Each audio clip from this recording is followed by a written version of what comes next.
Welcome to episode number 47 of the Marine Layer podcast. On today's episode, we have on a Hall of Famer, Jayson Stark. We run through some of his fun ideas for the future of baseball. We also, over the weekend, realized the Orioles are kind of annoying. We'll also talk about George Kirby. Do us a big favor, guys, before we start this show. If you're listening on our audio platforms, go check us out on YouTube too. We have a whole video side of this podcast. Head over there, subscribe, like, comment, turn the notification bells on too. That way you know when we post a video or an episode. If you're listening on YouTube and watching on YouTube, go check us out on the audio side. Apple, Spotify, Google, and Amazon. You can download our episodes, follow us, and give us that 5-star review. And on social media, which if you're following us on there, you know we do a bunch of player stuff, a bunch of show content, a bunch of really unique stuff, and we're active all the time. Instagram, TikTok, Twitter, and YouTube Shorts. Go follow us there at Marine Layer Pod. Let's get it rolling. And we welcome you to this episode of the Marine Layer podcast, part of the Just Baseball Podcast Network, recording here on Monday night, August 14th. And Lyle, instead of talking about an embarrassing Mariners loss to the Kansas City Royals, I thought we should change it up a little bit. So if you're watching on YouTube, you can see I'm sitting here wearing a wonderful Kirkland brand shirt because I have an affinity for Lyle's hometown, and I feel like I have to rep. But now I'm sitting and staring across at you, Lyle, and I'm not seeing a Ballard shirt anywhere. So I have to ask you, where is it? Where do you even buy a Ballard t-shirt? Can you buy a Ballard t-shirt somewhere? I don't know, dog. You got Google. You could probably figure it out. Well, you're putting me on the spot here if I tried to multitask Google and also talk here on the pod. All right, this is a homework assignment for me. I'm going to have to look, see where you could get a Ballard shirt. One of the breweries has to have some Ballard affiliation out in the Ballard Beer District, I'm sure. Yes, I'm sure that's one spot where you could find it, even though you're not a beer drinker, but you could pretend like you're a beer drinker. That's true. Hey, some of these breweries have mixed drinks or things like that, which is, I don't know. I just don't like how beer is so heavy, so I opt not to drink it all that often. I go with other things when it comes to drinks, like things like Moscow Mules or, things that are mixed drinks, not beer. However, doesn't mean these breweries don't have some cool shirts, so maybe somebody could hook me up with one, or I can buy one somewhere.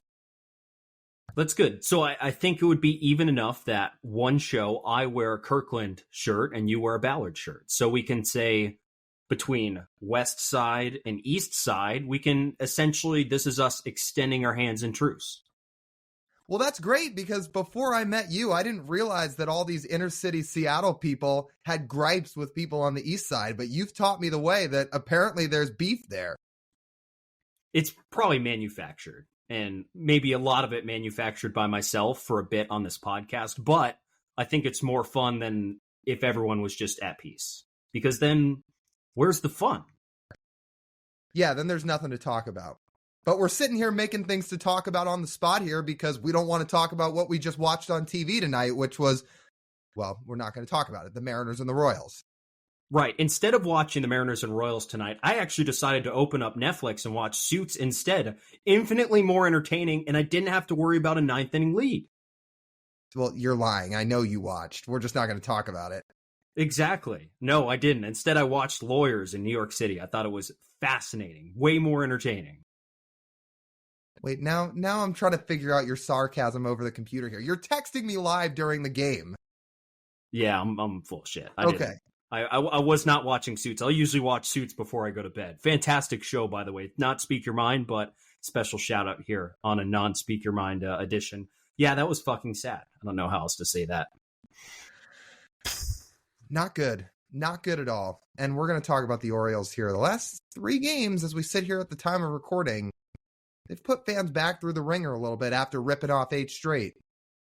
Let's get to our Mariners storylines, because we can kind of tie the first part of our first storyline and what happened tonight in a row. So the title of this first storyline is, I've realized over this weekend, not only do I think the Mariners are as good as the Orioles, which is hilarious given what we watched tonight here on Monday night in Kansas City. However, I still think the point stands after watching a weekend of baseball of Mariners and Orioles. that the Orioles, because of the fact I think the two teams are just as good, but the Orioles managed to win, which in turn makes me think, man, the Orioles have been really annoying. I think really annoying. For these two series they've played, I don't know how else to describe it. The Mariners are 2-4 on the year against the Orioles. All 4 games that they have lost have been just excruciating losses. They've been nails on a chalkboard type losses. All 4 of them. You remember the series back in Baltimore? The 2 games they lost then were really painful to watch. And man, the 2 this weekend. Oof. They've lost to the Orioles 3 times in the 10th inning and the other time by 1 single run. Now, if I described a team that got outscored across 6 games by 13 runs. The Mariners outscored the Orioles this year 31-18, won the season series 4-2, 3 of them in extra innings, 1 of them by 1 run. What team do you think of? Well, you would think it would be the team with the better run differential, which is part of what makes me sit here and scratch my head about the Orioles. So the Orioles run differential this year is in the 60s, so it's plus 65 about. But I'm sitting here, and maybe this is a take, I'm sitting here looking at this Orioles team. Are they not a slightly better version of the 2021 Mariners in the sense of they win a lot of close games, their bullpen's really good, their offense is fine, not great, it's probably better than the 21 Mariners offense was, but their expected win total, if you look at expected win-loss and their Pythagorean win total, 90 wins. This is the team with the most wins in the American League. They're already at 70-plus wins, and their expected win-loss total for the season is expected to be 90, same amount of games that the Mariners won in 2021. So something here just gets my blood boiling. Couple things with this. Orioles, I think, are a little younger than the 21 Mariners. They have a little bit more star power as well.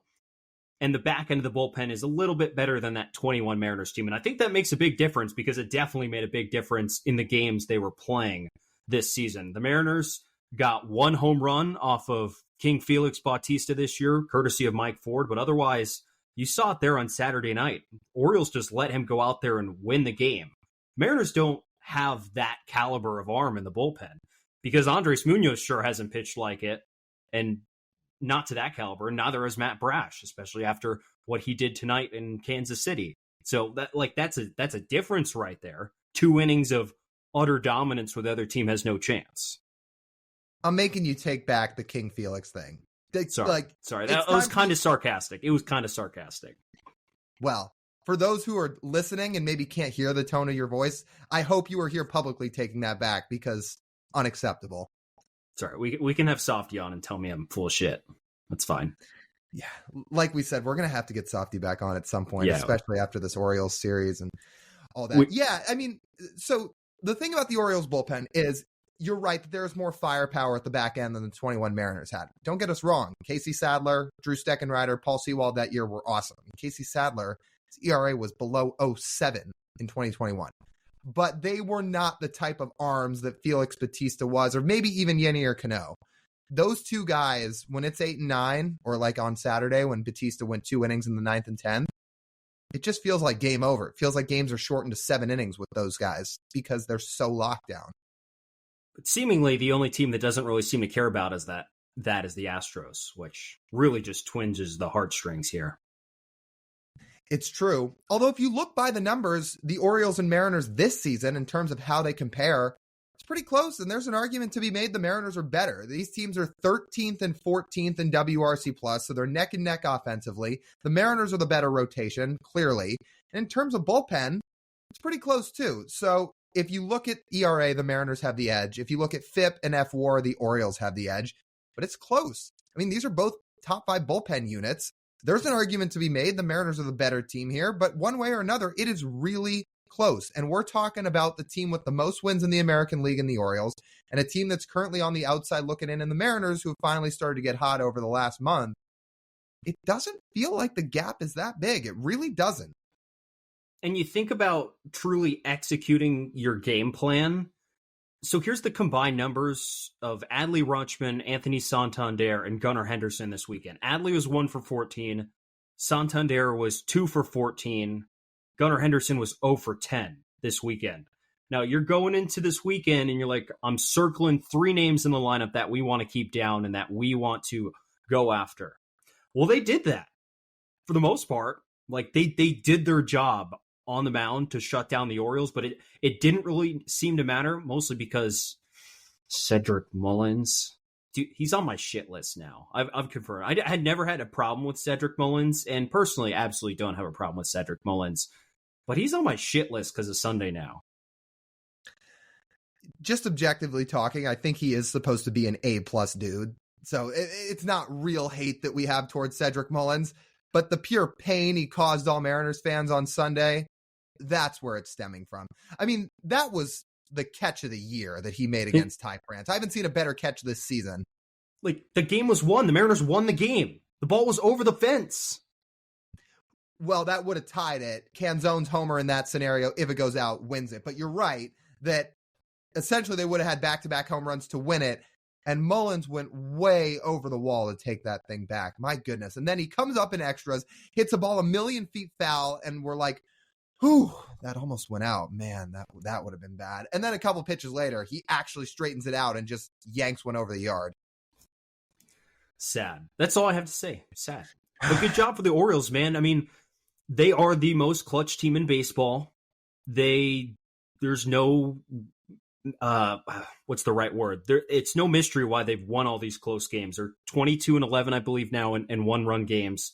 And, you know, as we've seen as Mariner fans the last couple of years, sometimes you don't have to be overwhelmingly better than the opponent. You just need to do all the little things right when it matters the most. And in these 6 games between the Orioles and the Mariners, Orioles have really put on a masterclass of doing the little things right when it matters to most. I mean, just look at how they originally took the lead on Sunday. I mean, throw out the bullshit balk call. But we're just talking about a play at the plate where there's an exact right read by, was Mateo on third base? Yeah, it was Jorge Mateo. Yeah, Mateo's on third base, and it hits a little dribbler back to Munoz. I mean, Munoz executes his pitch, gets awful contact off of it, and just dribbled in the exact right spot to his left, and allows Mateo to come home and score by this much, by a hair length. But that's what sometimes these teams do. You don't need to overpower them. You just need to do the right things at the right times, and you'll win games, and the Orioles have done that. Game of inches, they say it, and it could not have rained more true than this weekend between the bunt, the robbed homer. I mean, even on Saturday when the Mariners stranded a few on base when they had chances to score. Whew, game of inches. Yes, the Orioles are very annoying. Good team, and they've deserved everything they've gotten this year. But man, they have been a pain in the rear end of the Mariners. Before we get to our second storyline here, quick word from our friends at Simply Seattle. Make sure, guys, to go over and both check out and shop at Simply Seattle. It is where you can get all your best gear for all your Mariners apparel. I mean, it's the go-to place. You see it all the time. You see people wearing their stuff around for a reason. TJ and I are planning on getting a bunch of Simply Seattle stuff. Make sure to go over there. Buy your gear from Simply Seattle. They really do such a great job. I mean, they put their own unique spin on things. They put some really fun titles on shirts. They also have some of the unique, throwback logos. I mean, their designs are just to die for. So if you want to go check them out and get some gear over at Simply Seattle, which you should, you can get a little bit of a discount because you can use our code Marine15 to head over there and get 15% off of your purchase. Again, that's Marine15 to get 15% off. Lyle, do you think you could get 15% off some Ballard gear? If Simply Seattle's going to make some Ballard gear, that's where I'm going to get it. I mean, I know we talked about, where could I find some Ballard gear earlier in the show? If Simply Seattle's got Ballard gear, there we go. It's right up our alley. I'll use our code. I'll go get a shirt. There we go. Answers your question for you. Look at us. Using the old noggins. Okay, second storyline here. George Kirby was as good as any pitcher can possibly be on Saturday, yet they lost. Is that his best performance ever? I can't quite put it over the 7 innings against the Astros, just because the setting they were in, the implications of the game. I can't put it over that Astros start, but I would put it at number 2. Why don't we think of this from a stuff perspective? First of all, Brandon Hyde of the Orioles said that is the best pitched game he has seen this season against the Orioles. Period. The best one. And I'm not, like, that's not BS. I mean, we're talking about George Kirby sitting 98, 99 miles an hour with his four-seam fastball, impeccable command with his sinker that he was putting wherever he wants, a sharp breaking ball, and a splitter that he was throwing 85 miles an hour that was just diving out of the strike zone. All 4 pitches with impeccable command wherever he wanted it, throwing you about 2 ticks harder than he normally does in one of the biggest nights in Seattle franchise history, retiring Felix Hernandez into the Mariners Hall of Fame. I can't think of anything else that you really qualify besides stakes over that in terms of measuring how good George Kirby has been. That's pretty insane. Like, think if you just took George Kirby's face off that and you said, okay, yeah, pitcher's going to have impeccable command of 4 pitches. He walks less than a batter per 9, throws 99 miles an hour as well. You'd be like, sounds like an MLB The Show player. But no, he's real. Little side note, I cannot even count the amount of times on Saturday I both had to hear being at the game and sitting on Twitter seeing what a way to honor Felix Hernandez. Just so perfect. Such a perfect way to honor him by not giving him any run support. I mean, I swore it must have been 100+ times between Twitter and being at the game hearing that statement. I mean, every single person you could possibly imagine was making it. And it was right on brand. It was a layup. I'm sorry. Like, it was a layup. Yes. Like, could you imagine a more Felix start than throwing 9 shutout and losing 1-0 in extra innings? No. So no, exactly. So I mean, like, I'm sorry, but it was a layup. It was a total layup. I'm not saying people are wrong. George Kirby leads baseball in WHIP, by the way. He also leads baseball in walks per 9. He leads baseball in strikeout to walk ratio. I don't think any of that should surprise anybody, considering how little he walks people, how good he is at getting swings and misses, the stuff that he has. I mean, it's been a ridiculous season for the guy. I mean, he has been genuinely one of the best pitchers in baseball this season.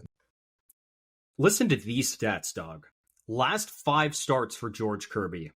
32 innings, a 1.97 ERA, 38 strikeouts, 3 walks, a 2.17 fielding independent pitching, a whip of 0.75. Opponents are hitting just 184 against him in this stretch. And if we look at his strikeouts and walks on a rate basis, that is a 31, nearly a 32% K rate and a 2.5% walk rate. Is that not absurd? I mean, that's slam dunk Cy Young stuff if you do that over a full season. I mean, that stuff, nobody in the league does that stuff. To look at a 32% strikeout rate next to a 2.5% walk rate, like, that's almost never been done in baseball history. Never. We used to joke when Kirby was making his way through the minors with how little he would walk people, how often he would strike guys out, even early on when he was debuting, and just seeing the command that he had along with the pure stuff. We would joke and say, this guy's the next Max Scherzer. Now, can we promise you he's going to sit here and win multiple Cy Youngs? Obviously not. But the profile of what he can be when he is at his absolute peak, I'm sorry, but it's not that far off. He at his peak is an ace. Yeah. That's not disputable. I don't know how you can watch what he did on Saturday and say anything else. No, his peak is a perennial Cy Young contender. That's who he is. He is that good. Now, is his peak the best pitcher in this rotation? Yes. I say yes as well. Yeah. Yeah. Luis was pretty special on Friday. Don't get me wrong, but I think Kirby's peak's a little bit higher. Who are you starting in game 1 now? If there's a playoff series. It's still Luis. I could be talked into either argument, but I agree. Because whichever one doesn't, I would say, get the extra start, say start a game 1, game 4, game 7, is pitching the rest of the game out of the bullpen. Which you would say, well, that's fine. Now, we do have to talk about the end of this George Kirby start, because the way he reacted is not the way you expect somebody to react after throwing 9 shutout innings. Let's just read this Ryan Divish tweet, which, by the way, friend of the pod, Ryan Divish, there's not many beat writers out there that are better with Twitter than he is. He tweets, George Kirby comes off the mound to catch the last out of the top of the 9th in foul territory. For those who don't remember, he caught that pop-up in foul territory to end the top of the 9th inning. He spikes the ball in disgust and then fires his glove against the wall. He and home plate umpire Adam Beck won't be having beers together anytime soon.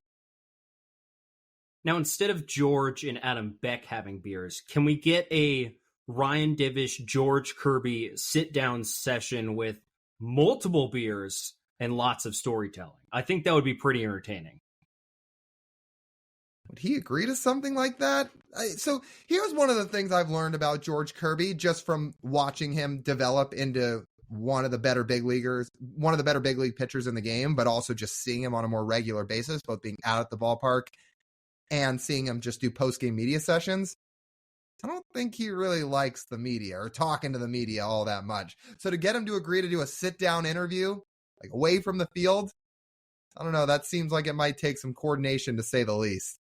That's why I said there needs to be beers involved.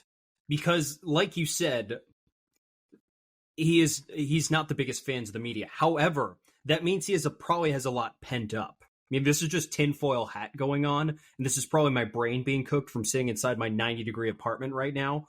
But I feel like George has got some things he would like to get off his chest, but doesn't, because he doesn't shows his outbursts to the media all that often. I do think it's curious, though. We see the camera in the 10th inning, and it pans to George Kirby in the dugout watching his team, and the only thing I can think about is like, man, he looks pissed.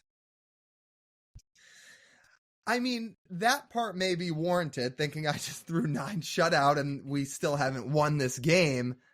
But if you watch any George Kirby press conference, post-game presser, even on the starts he pitches well in, I mean, he just looks like he does not want to be sitting there in any way, shape, or form. I'm not saying he's the only player that doesn't like doing media, but there are guys that can fake it a little bit better than he does. I mean, he looks genuinely furious to be sitting there just about every time he's sitting there.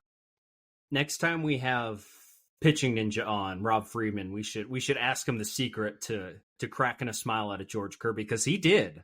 He got him to smile a little bit when they did their sit down before the season. Maybe there's certain people he likes. I mean, look, Pitching Ninja is so widely loved by players, media, fans, everybody, that maybe that's somebody he feels like he trusts. So maybe he's more comfortable talking with somebody like Rob. I don't know. He's, he does not go out of his way to talk to the media. And of course, we're sitting here. I mean, this is our speculation, just both from watching him and being at the ballpark. We have not gotten a chance to personally talk to him. We have tried, to be fair. It has not led to much success. But that is just our takeaways thus far of how he seems. But it's okay, to be honest, as long as he pitches well, he could be a total ass. Yeah. And we're not saying he is. Again, this is just what we've kind of seen. But that is a little bit of a unusual reaction. I know the team hasn't won the game yet, but when you throw 9 shutout innings and your first response is to chuck your glove in anger, you don't see that every day. No, you don't. And the thing is, I was trying to decipher, is he just fired up in excitement, or is he really pissed at Adam Beck that he threw that just beautiful front door 2-seamer on the inside corner to Adley Rutschman that was clearly a strike, and that it didn't get rung up? It could be some of both, but I do think it's interesting. And also, I will say, though, that the wording of Ryan's tweet, if you didn't watch the game at all, you would think that, like, George Kirby went back there and, like, threw a Gatorade bucket against the wall. He didn't, or at least not that we know of. But yeah, late game emotions, I guess, is all I have to say. I just do think it's very, very fascinating as people who get to now see George Kirby in person a little bit closer up. And, when you see people, you take notes. You evaluate every person that walks past you. Here's my one little tidbit I've taken away. And again, maybe this is totally wrong. Maybe this has no truth to it whatsoever. But this is just a theory I now have from enough built-up data points. So most guys do take their time when they walk out to the outfield to go play long toss, when they walk out to the bullpen, when they get on the field for batting practice. They take their time, which is normal. George Kirby runs everywhere he goes. He runs on the field, off the field, and he does it at a very brisk pace, usually until he gets into the dugout or halfway through the dugout. And my little theory on this, again, this is not confirmed. I'm not saying this is 100% true. This is just our little theory, is he does this to avoid talking to the media. I don't think you're wrong. It wouldn't be totally shocking for someone, as I guess we've kind of speculated, to do that. It's really not a bad strategy. It's just, oh yeah, I got a meeting. I'm in a hurry. Well, but I don't even think he says that. Maybe he does to some people, but usually he's just running to, it seems like, avoid people. And again, he's not the only person that probably doesn't like talking to the media, but when you spend some time at the ballpark, you take some things away, and this could be totally wrong. It could have no validity to it whatsoever. It's just our take on it. That's why we appreciate Ryan Davis, because he's able to soak in all these things, and we get to talk to him. We really do learn a lot, and he sheds a lot of light on his podcast as well, which is extremely helpful. George, we will say, if this is wrong and you want to dispute this, you have a platform to do it. You can come on here, or even if you don't want to be on a full podcast, we'll give you 60 seconds. Out at the ballpark, we'll ask you one of the questions that we do on the mini mic. And one of them can be, why do you run everywhere you go on and off the field? Maybe the reason is you think it's a superstition that helps you pitch well. And if that's true, then we're all for it. We'll hear it. We just want you to tell us. Lyle, how exciting was it that we have a Major League Baseball Hall of Famer on this episode today? Jayson Stark, so nice to have joined us, throw around some ideas, some theories he's had about baseball could be like. Talked a little bit about the Hall of Fame as well. Fantastic conversation, and he couldn't have been nicer to do it. He was awesome. I mean, we always talk about how great so many of our interviews are. He is so in-depth. He is well thought out with his ideas. We talk a bit about the Hall of Fame, too, which obviously he spends a lot of time on. Such a cool perspective, and one we don't often get a lot of times on this podcast, where we go more national but have a really fun conversation. There is Mariner stuff mixed in there too. Let's get to our interview with Jayson Stark. All right, we welcome on Jayson Stark, a writer at The Athletic, also a book author, and he's the host of Starkville on the Athletic Baseball Show. Jayson, we appreciate you taking some time to join us. We've been trying to track you down for a few weeks now. It was All-Star Game, and then it was Hall of Fame, but we finally got you now. So I mentioned Hall of Fame there, and I thought this would be a good spot to start off. Are you going to ever get tired of going to Cooperstown? Are you kidding me? It's the Magic Kingdom. I mean it. I've always thought that anyway. It's one of those places where if you love baseball, like I love baseball, it really infuses that love all over again. But now that I'm actually in, at least the writer's wing, I get invited back every year, and I just can't even describe to you guys what that's like. I get to hang out in the Otasaga, the bar, the back veranda, and there's Hall of Fame players everywhere. And the way those guys treat me is amazing. The conversations I get into, phenomenal. It's just an unforgettable experience every year. And, Tim Kirkshin got in last year, and I called him up like 3 days in advance and said, I don't know what you've got planned. You have to make the effort to get there, because it's just the coolest thing to be able to do that every year. You mentioned some of those conversations you have in Cooperstown. Is there one over the years that sticks out to you in particular? There have been a lot. I can tell you that this year there was a conversation, just a casual conversation with Eddie Murray, in which he was trying to tell me, a couple other people, that he could have been Ohtani only not just as a switch hitter, as a switch pitcher. He could have pitched with both arms. And does that sound true to you? Like, I'm going to guess probably not. I'm Probably thinking not, no. they would have let him do it. He said, no, they would never let me do any of that stuff. So, okay. But like, that's the kind of stuff you get locked into, and it's mind blowing, really. Once you get a plaque, can you just say whatever you want? So, like, for example, you're in there and you say, okay, yeah, you know what? In high school, I was actually pretty good. And I thought about going pro, but I just ended up being too good at writing. I've never had that conversation and never will. I mean, the hardest thing to comprehend is being in the room with the greatest players who ever lived. I'll tell you a story. Okay, so 2019 was the year I got to give my speech. So you wait in a ballroom at the Otis Saga Hotel, and then you take a bus to the event. So I was first one there, of course, because I'm not going to be late for my own speech. So I'm just sitting there chit-chatting with some of the people from the Hall of Fame, and now Ken Griffey Jr. walks in. He plops down at the table, and now here they come, and I can't even mention all the names of all the people who were there, but it just suddenly hit me. The greatest players who ever lived are in this room, and also I'm there. Okay?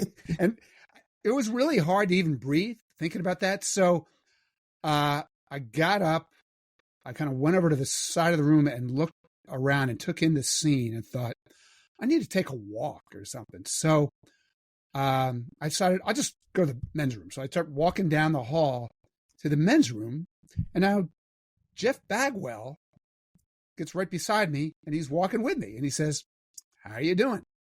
And I said, Jeff, you know what? I'm doing okay. I'm just trying to figure out what I'm doing in that room with the greatest players who ever lived. And he said to me, oh, me too. So I said, hold on a second. You realize you're one of them, right? And he said, yeah, I know I'm in the Hall of Fame, but I'm not a Hall of Famer like those guys are Hall of Famers. And like those are, that's the experience of being there if you're me. But it's not just me who's in awe of some of the people in the room. It's a lot of those players, a lot. How many ceremonies is that now for you? Well, we had a pandemic in the middle of it. But you're talking about since 2019? No, I meant just overall, how many altogether? times you've been doing an induction? I don't know. When I was at ESPN, it was always right around the trade deadline. And so it was very difficult for me to go back then. So I only went to, I'm going to say maybe 3 before I left ESPN. But since then, I've been to, I think, 5 out of 6. Only missed the one right after the pandemic because it was on a Wednesday afternoon, and they didn't even have any place for us to stay. So other than that, I've been to every one since 2017 except for that one, and I don't anticipate missing any more ever. Something really crazy would have to happen. So what's the best speech you've heard in all your years there, and why is it Edgar? Hey, I was really excited about Edgar. I had a lot of family from Seattle, Mariners fans who were just in awe of being able to meet Edgar, take their picture with Edgar, see Edgar go in, but he's not the answer to the question. I'll be honest with you. The best player speech I ever heard was this year, Scott Rowland. A lot of us have talked about this. I've honestly never heard a better speech because it wasn't a me speech. It wasn't a thank you speech. It was about how growing up in his household with his mom and dad and the life they created, the advice his father gave him, how that led to this moment. And it was hilarious at times. It was really emotional at times. And it was so real. You know, like those are the things about that speech that you'd most want it to be. I wrote one of those speeches. There's nothing harder than giving that speech because it's really difficult to know what you should say, what you should leave out, who you should honor, who you should thank. It's really hard. And the other thing is, if you're not happy with it, you don't get to do it again next year. You only get one time. So I'm going to answer Scott Rowland. Is that okay? Yeah, that's great. I mean, he's a Hall of Famer for a reason. I mean, now I feel like I have to go back and watch this speech because I watched it in parts, but I guess I haven't watched the full extensive thing. And now you're kind of itching me to go back and watch it. I tell everybody to watch it. If you got 13 minutes or whatever it was, well worth your time. Fantastic. Voting wise, I would say when we're talking about the Hall of Fame, if we're looking out into the future of what kind of trends you see in terms of Hall of Fame voting in the next 10, 15 years, what do you think is going to be the biggest difference between, I would say, maybe last decade and the next maybe 2 decades in terms of what voters are going to look for voting guys in? Here is what I see. We're going to leave out all the PED era plot lines and all that stuff, but here's what I see. The old magic numbers that baseball writers have always used to vote they're not going to be dead, but they're not going to ever mean again what they used to mean. 300 wins, who's doing that again, right? You're still going to have home runs and stuff like that. 3,000 hits is still, I think, attainable, but I think we're trending toward more Edgar Martinez's, right? Not the counting numbers being the big numbers that determine whether you get in, but the slash lines, the big peaks, the ways that you can measure dominance now with information that is available to us now versus then. You're already seeing it transform the voting. Edgar is a big example. Larry Walker was a great example. Scott Rowland, I think, another example. So the influx of modern information is already changing the way we look at what is a Hall of Fame player. So longevity isn't going to do it anymore. Okay, you mentioned Edgar. I've got one for you. Did Edgar have to walk so Big Papi can run? And I say that because when you look at Edgar and Papi's numbers compared next to each other, Edgar beats him out in a lot of categories, in average and WRC plus and WAR. There's a few others, but it took him 10 years to get in. It took Papi 1. Well, I think there are reasons for that. It is the Hall of Fame, and David Ortiz is a famous person. Just is. He's one of the most recognizable, famous people walking the earth. This isn't fair to Edgar, but he also did what he did on a bigger stage. Boston versus Seattle. Sorry.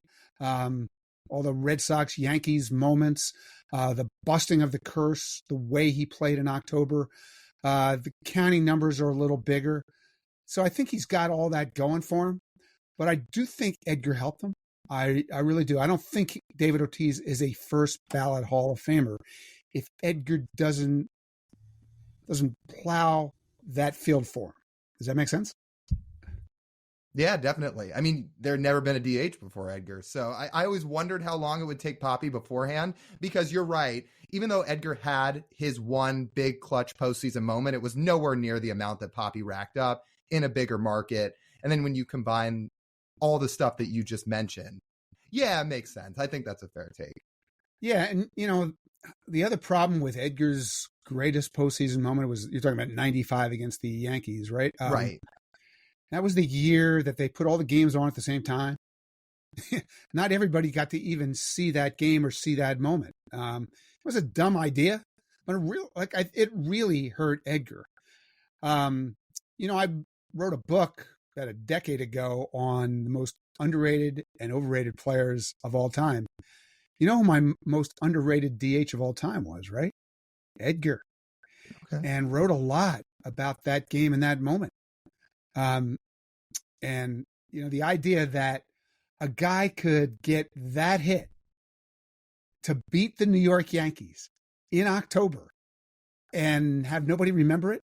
It's it's the most mind-blowing statement you could ever make about any player. And that kind of summed up why Edgar took so long to get there. I think he just quietly did his thing for a really long time, and I don't know why we didn't notice, but I'm glad we finally did. I joked when, like, this point has been made so many times, but if Edgar was wearing pinstripes, he'd have a monument in center field of Yankee Stadium. Like, I think that's that's like true. Around there, right? And that's true. just sort of the difference of perception. I'm sorry that perception enters into it. I hope we get to a world sometimes where it's not so much about perception and it's more about what you did. But everybody votes different. It's just the way democracy works. If I'm going to ask you one last Hall of Fame question for me in terms of the current pool of players in Major League Baseball, who do you think is an under-the-radar Hall of Famer in the future?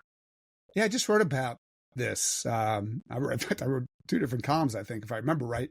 The 2 guys who I wrote that were already Hall of Famers that have gotten incredible pushback on: Joey Votto, guest on the most recent Starkville, by the way, and Zach Greinke. This seems to boggle people's minds that those guys are Hall of Famers. Maybe it's because Zach Greinke's 1-12 right now.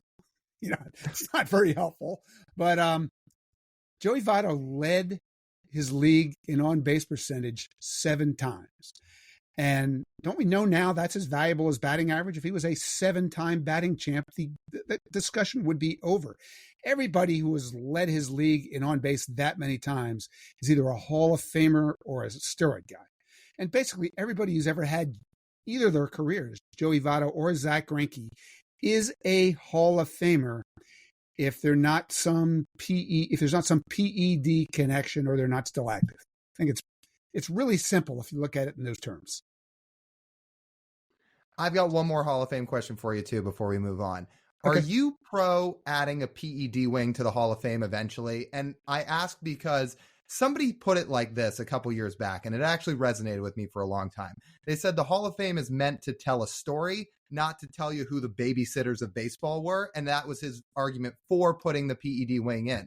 So my take is it's supposed to be a museum of your fondest memories of baseball. And if you're telling fans, oh, the guy that hit the most home runs of all time, oh, he's dead to us. I don't know. I kind of scratch my head at that. I think I might be the first person who ever wrote that that's what a museum ought to do. Museums tell the story of a certain period of time as accurately, as completely as possible. And why don't we try that? Because the Hall of Purity, how's that working out? I'm a voter, and trying to suffer through the PED era ballots and people expecting us to know exactly who did what and what it meant. That was a bad gig, because if they would just tell us, here's everybody that used PEDs, okay, then fine, we'll keep all the cheaters out. But that's not how it works. The discussion of that era seems to center around maybe 10 or 12 players and what they did, when in fact we know that hundreds of players were doing something. And so don't you think that we've already elected players who use PEDs to the Hall of Fame? Is there any doubt? Right, For sure.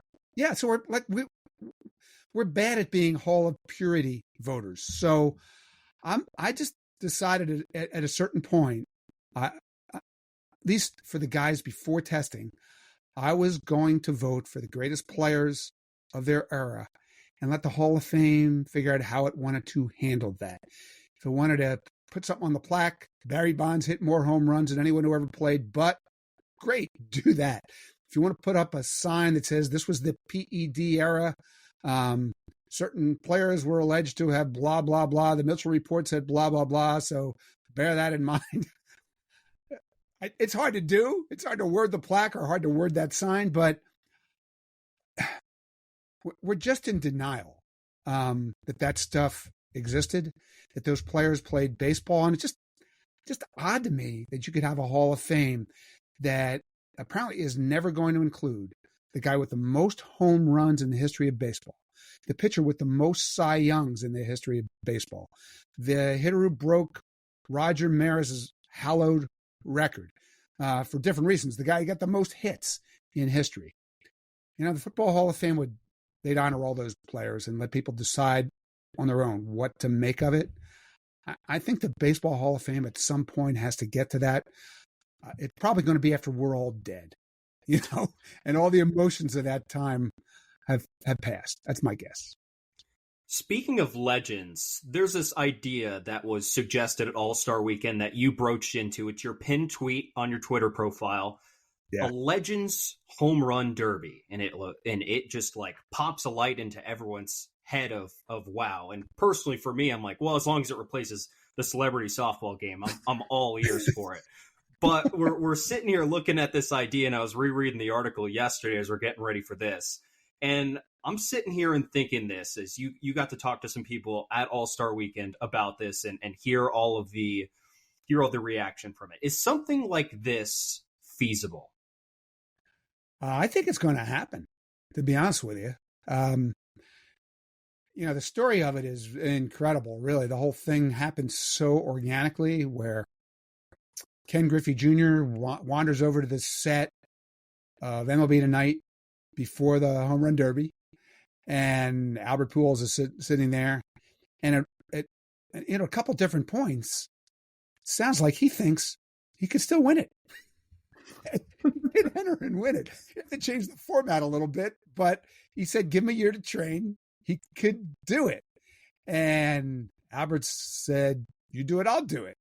So now, so after this is over, like they're all kind of sitting around the production trailer, and Jim Thome sends a text and says, if they're in, I'm in. Now, Albert goes for a kind of a walk to get some air, and he runs into Big Papi, and he tells Big Papi, and he said, I'm in. Okay. And so you can see already that these guys, their blood is pumping.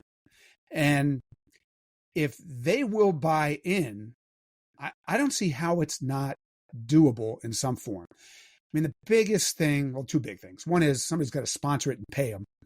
Okay.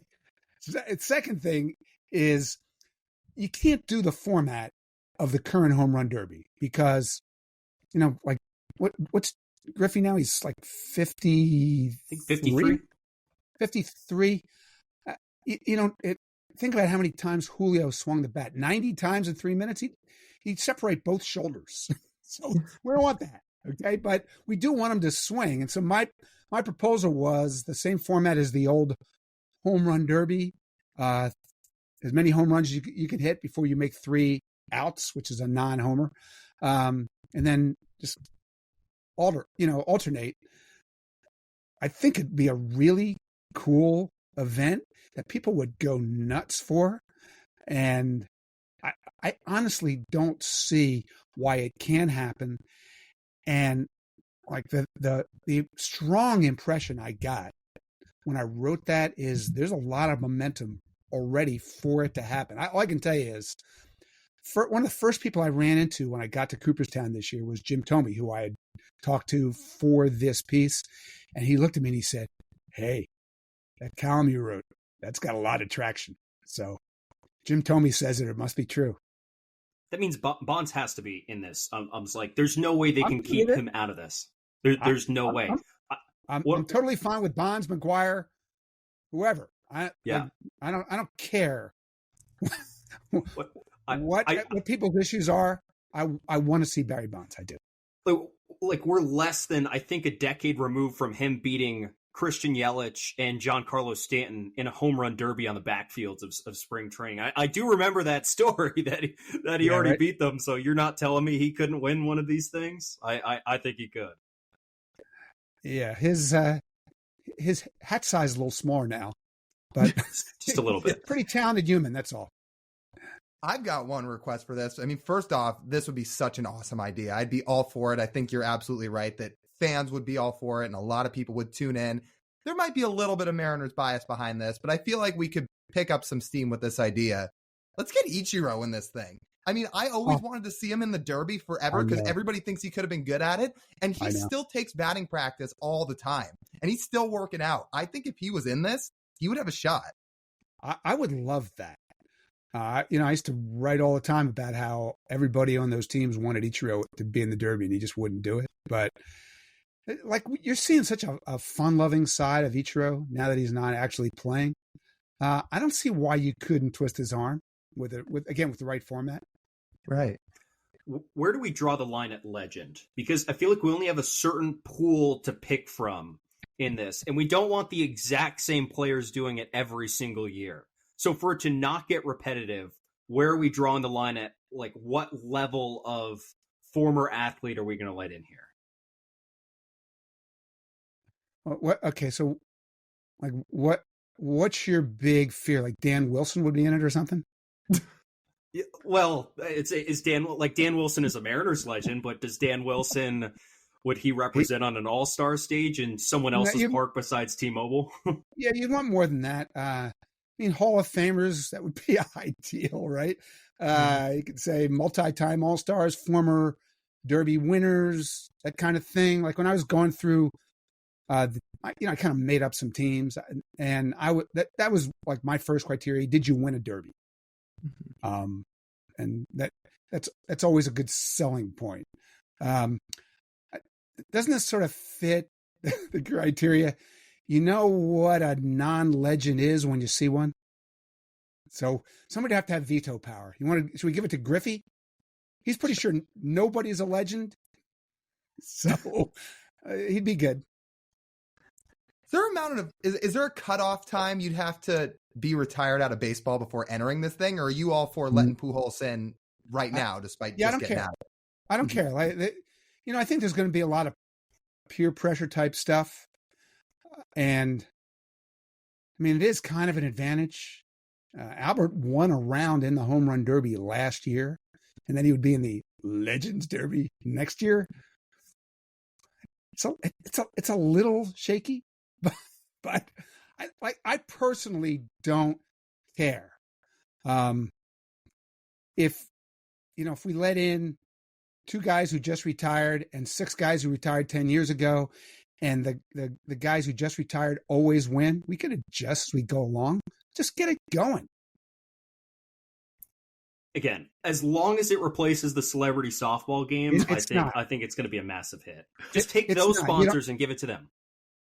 Yeah, that's not going to happen. I'm going to guess it's not going to happen. But why can't they coexist? I think they could coexist. I've always had this idea that the All-Star game could be bigger, that the whole week could be like a festival of baseball, and one night could be Legends Home Run Derby night. There are a lot of places you could put it. A lot. So would you put it before Futures game, celebrity softball game? Like you start All-Star week on a Friday rather than a Saturday, that sort of thing? I'm open to anything. Okay. I did like Greg Amsinger's idea that you could have it right after the Futures game, so all those guys who played in the Futures game could sit around the field with their families and their friends and cheer on these legends, the way the non-Home Run Derby players do at the Derby. It definitely adds to the event. But I don't know how many times I have to say this, Lyle. I'm open to anything. I really am. Okay. One last topic I want to broach before we wrap up. Something you proposed at All-Star Week was, what are we doing with the pitch clock in the playoffs? This is going to be a hot button issue with the first year of the new rules in the playoff format. I was kind of surprised, though, that you got a lot of pushback for the idea of either lengthening the pitch clock or eliminating it in spots in the playoffs, which I think is kind of fascinating. What was the most interesting response did you get from that? Well, I've had a lot of brilliant ideas in my day. I'm used to that response. Not that much that I propose ever attracts anybody's interest, but my idea was each team would have 3 plate appearances in each postseason game where they could turn off the pitch clock. And I'm thinking they would save them for those big moments late in games, the Ohtani versus Trout moment at the end of the WBC. I was thinking about the Bryce Harper at bat last year in the NLCS where he hit the home run that put the Phillies in the World Series. And like those moments that nobody really cares how long they last when the drama hangs there in the night. It's so fun. And so I thought that I would get a little more support than I did. Clayton Kershaw was not enthused at all about this. I love Clayton. I love to run this stuff by him. One of the reasons I love to run it by him is he's such a contrarian, but he's so funny about it.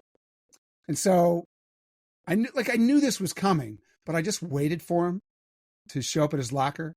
And when he got there, I wandered over and I was waiting for the Kershaw face. So I started to lay out my idea, and here it came. Like he gets this big smile on his face and this look on his eye that basically says, "Boy, are you a knucklehead." But he listens to the whole thing, and then he tells me why I'm a knucklehead. So it's very entertaining the way he does it. I don't take it personally. I expect it, but he always has some thoughts why it wouldn't work. And so I respect him. I think the general reason for the pushback is players feel like they've spent the whole year retooling a lifetime worth of habits and routines to get used to the way the clock affects their lives. And at this point, by the time we get to the postseason, we'll be there. They'll be there. Why should we change anything? And there's a lot of merit to that until something happens, right? As soon as one crucial at-bat in the ninth inning of a postseason game turns on an automatic ball call or an automatic strike call or a balk related to these rules, everything will seem fine. Once that happens, people will be revisiting my brilliant idea. And if they still want to think I'm a knucklehead, cool. I'm just throwing it out there because I'm just really terrified that a postseason game will be decided by a clock violation. I'm the guy. I just totally at random went to Northport, Florida for the first game of spring training, and that was the game where they had the clock off, where there was a walk-off clock violation, and it was just the dumbest thing I ever saw in my life. And I've had nightmares about a postseason game ending that way ever since. But even if it doesn't end that way, like you can tell me that the violations are way down. They're not down to zero. Something's going to happen this postseason. Write it down. You're convincing me in real time here just because really? I was going to say, I feel like you barely notice the pitch clock anymore. But now that you're mentioning the idea of what if something happens in a critical moment, I'm only imagining Twitter and all the sports talk shows and all this stuff moving forward, that there's going to be nonstop discourse about it. That's going to probably be borderline insufferable. So maybe the three at bats here, you're onto something. Just throwing it out there. It's not going to happen. Good chance it won't happen just because I suggested it. But if they ever decide they need it, I'm there for them. Okay. Well, Jayson, we appreciate you taking some time to join us here today. If you want to see all of Jayson's brilliant ideas, you can follow him on Twitter at JaysonST. That's Jason with a Y, by the way. Make sure to spell it correctly. That's very important. He's also got some books that you can go read, and you can also hear him on the Athletic Baseball Show. Jayson, we appreciate you taking some time to join us today. Enjoyed it, guys. Thanks a lot. That was an awesome conversation with Jayson Stark. We appreciate all the time he gave us. We appreciate his well thought out, in-depth answers. We hope you guys enjoyed it because we really walked away having a blast with that conversation. With that, that'll just about wrap up this edition of the Marine Layer podcast. You guys know the drill. If you want to listen to the full form podcast, you can do so on Apple, Spotify, Google, and Amazon. If you do that, go follow us, download our episodes, give us that 5-star review. That helps us big time. And then head over to our video side too. Watch us on YouTube, subscribe, like, comment, turn the notification bells on. That way you know when we post a video or a new show. If you want to follow us on social media, Instagram, TikTok, Twitter, YouTube Shorts, go follow those channels at Marine Layer Pod.